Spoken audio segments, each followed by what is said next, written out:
some might blame the succession race or even the recent court case over the battle for leadership. But those within the ANC will tell you it didn't start here. So, let's rewind.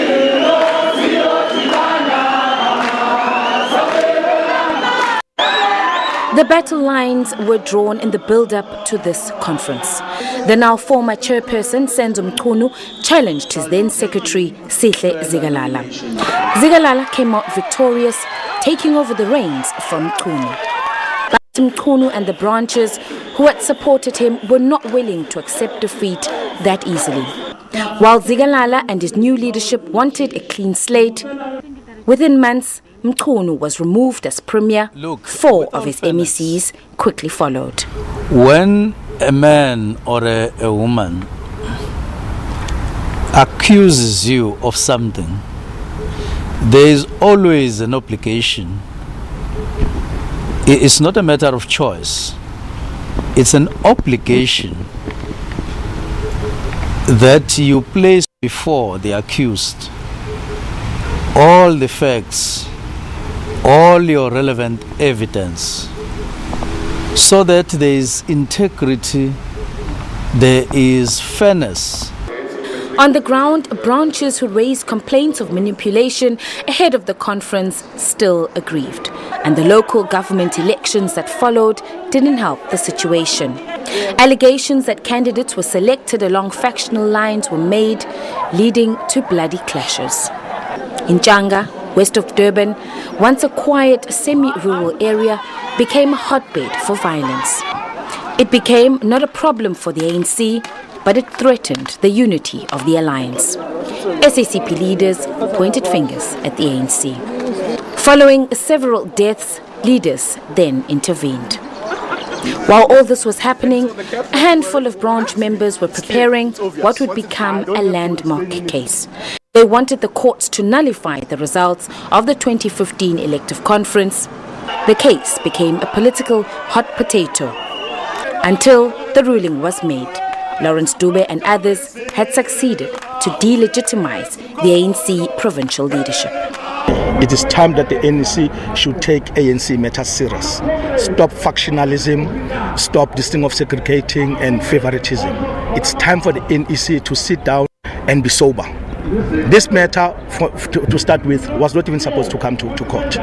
This matter was supposed to have been solved internally. While the focus remained on the case, the ANC leadership battle was also heating up. ANC NEC member Dr. Nkosazana Dlamini-Zuma, Deputy President Cyril Ramaphosa, and Treasurer General Zweli Mkhize, the leading contenders in the party's presidential race in KwaZulu-Natal, all began crisscrossing the province to garner support. From the onset, Senzo Mchunu and his supporters endorsed the deputy president. And while the province had yet to pronounce, giving the branches their opportunity to meet and decide, the leagues backed Dr. Dlamini-Zuma, Dr. Mkhize, supported by Sanko.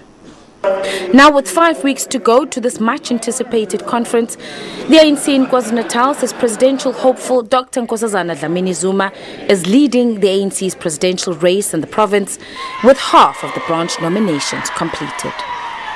The province says this proves the party in the province isn't divided.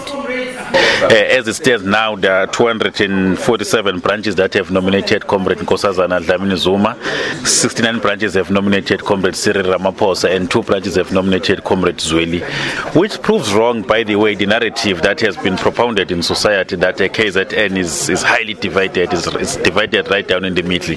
We think the outcomes of branch nominations prove that KZN still enjoys a high-level degree of stability and unity. But despite this, some branches are crying foul, alleging processes have been rigged and are now seeking legal action over alleged irregularities at branch general meetings. In regions like eThekwini, Moses Mabhida and Herigwala, we have seen unprecedented acts of hooliganism and outright fraud in the branch general meetings, where members with valid membership are removed from the role of members. The guidelines are not followed, where deployees do not adhere to procedural matters such as branch chairperson presiding over the nominating process. 50+1 of members must be present in the meeting, but this is not happening. It's often said, when the elephants fight, it's the grass that suffers. Especially, the South Africa is a lot of crime and corruption, everything. If you include that in the current leadership, they can't help the people.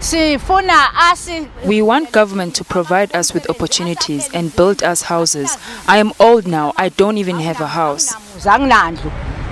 At least 80 disputes have been lodged over the BGM processes. It remains unclear whether these complaints, the court litigations including an application of leave to appeal by the provincial ANC leadership and an application for the execution order by 5 party members would have been finalized before the day of the conference and what the implications will be. I am Mpumalanga, SABC News, Durban.